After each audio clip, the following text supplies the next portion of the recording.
In the histories of Elden Ring, there lies a tragic story. It happened an age ago, on a night of wintry fog. A story filled to the brim with unparalleled power, loyalty, and sacrifice. Marika! Is this what it is to sin? In a land where the destiny of even the most powerful beings is shaped by celestial forces, worlds away from the lands between. Will things never be the same again? The Golden Order is broken.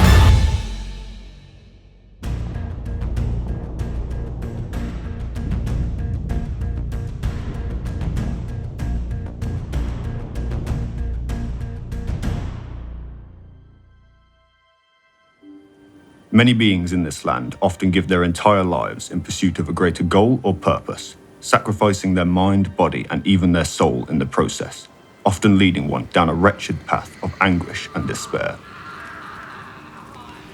One of the most tragic tales is that of Maliketh the Black Blade. Maliketh is the loyal shadow-bound beast and half-brother of Queen Marika the Eternal, an Empyrean of Numan descent who would go on to become the vessel of the Elden Ring. Some people often referred to these beasts as shadows, and for the shadow Maliketh, his sole purpose was to carry out and enforce the will of his master, Queen Marika the Eternal. Before Marika's ascent to power, she ordered Maliketh to defeat the Gloam-Eyed Queen, another Empyrean chosen by her own two fingers, who also led the Godskin Apostle movement and wielded the power of destined death via the black flames that were channeled through her Godslayer's greatsword. The power of destined death, also known as the Rune of Death, was the only known way to truly slay a god. Maliketh, being one of the most terrifying and ferocious shadows to exist, went on to defeat the Gloam-Eyed Queen and the Godskin Apostles, enabling him to seal away the power of destined death within his blade. From this, Queen Marika and her demigod offspring were able to ascend to godhood, earning her title Queen Marika the Eternal, and going on to found the Golden Order. This was the belief that Marika was the one true god, chosen to rule by the greater will. The Golden Order is founded on the principle that Marika is the one true god. Maliketh, who now wielded the power of destined death, was feared all throughout the lands between. He was the only one who could use this new claimed power, making even the demigods fear him. As the deadly shadow of Queen Marika, she ordered him to protect the Rune of Death, which he did so by sealing it away within his blade. And yet, unbeknownst to him, it would not stay sealed away for long. What happened next was a catastrophic event, an event that would plunge the lands between into utter chaos, and eventually lead to the shattering of the Elden Ring. This event went on to be known as the Night of Black Knives. One night, a deceitful plot was conceived, a plot that would see one of Queen Marika's demigod children reject the ideologies of the greater will, instead choosing their own path and refusing to be controlled by the power of the Two Fingers. This was the Empyrean, better known as the Lunar Princess Rani. Indeed, I am the witch Rani. I stole a fragment of the Rune of Death and used it to forge the god-slaying black knives through fearsome rite. I did it all. Determined to alter her destiny as a mere instrument at the hands of the Two Fingers and break free from their control, Rani devised a plan to steal a fragment of the Rune of Death from Maliketh, which she later succeeded in doing, and used this fragment to perform a ritual that allowed her to empower the weapons of the Numan Assassins, a group of assassins which consisted entirely of women and are even believed to be connected to Queen Marika herself. Rani would use this fragment to strip away her Empyrean flesh, but preserve her spirit, and the Numan assassins, whose blades had now been imbued with the power of death, would travel to the royal capital, where they proceeded to assassinate Rani's demigod half-brother, Godwyn the Golden. The aftermath of this audacious act would soon reveal its dire toll. For Maliketh, the weight of his failure to safeguard the Rune of Death descended down on him, at which point he resolved to ensure that no such act would ever occur again. Destined death. I will not have it stolen from me again.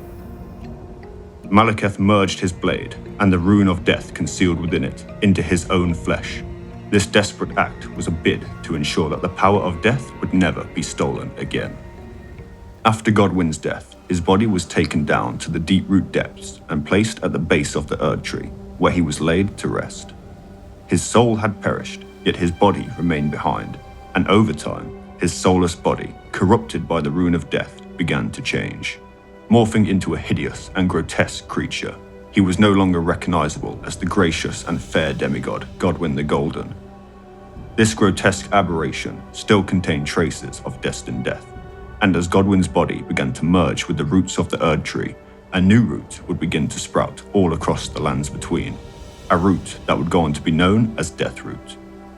Rumors of this new Deathroot would later reach Maliketh, at which point, still determined to uphold his loyalty to Marika and protect the Rune of Death, he opted to hunt down this Deathroot and began to consume it, so that no one else may ever use Destined Death or the traces of it ever again. Maliketh did this by taking on a new identity, an identity far more inconspicuous than that of Maliketh the Black Blade. Oh, death. But just what was this new identity? Far to the east, in the lands of Caelid, just north of the Great Dragon Barrow, a single resident awaits inside the bestial sanctum, and the identity of this sole occupant is Geraint, the beast clergyman, formerly known as Maliketh the Black Blade. Now under the alias of Geraint, he was able to maintain a low profile, hiding the Rune of Death along with his identity. He quietly began hunting down the Deathroot, hoping to repent for his past failures and achieving penance in the process. He is later encountered by the player Tarnished, where Geraint offers the Tarnished the opportunity to learn bestial incantations in exchange for any Deathroot that the Tarnished may find. And yet, despite consuming all the Deathroot the Tarnished could bring him, Geraint is not sated, coming to the realization that his quest is a futile one. I must have more. I must consume more. Having done all he can for the land, he departs, with his hunger as his only companion and having lost almost everything that he once held dear. After this, Maliketh retreats back to the floating city of Farum Azula, where he continues to remain until one day the Tarnished who once helped him in his quest for Deathroot enters into his domain, where he is suddenly overcome with an intense sadness upon realizing that his only and last friend has come to claim the Rune of Death. Geraint obliges to fight the Tarnished, remaining loyal to his Empyrean master. However, during the battle, he is forced to reveal his true identity as Maliketh the Black Blade and resorts to using the Blade of Destined Death in the process. He is ultimately defeated by the Tarnished, resulting in Maliketh, this beast who once had great power and pride in fulfilling his master's will, lost everything that he once stood for and cared about, failing his duty to protect the Rune of Death, and breaking his self-given oath of never allowing the rune to be taken ever again. Depending on how the Tarnished interacts with Geraint throughout his questline, Maliketh, with his dying breath, will cry out to Marika, asking for forgiveness as he has once again failed to uphold his master's will. Forgive me, Marika. The Golden Order cannot be restored. However, should the Tarnished fail to encounter Geraint at the bestial sanctum, he would instead ask them why. Why would they come for Destined Death? Witless Tarnished, why cover Destined Death? To kill what?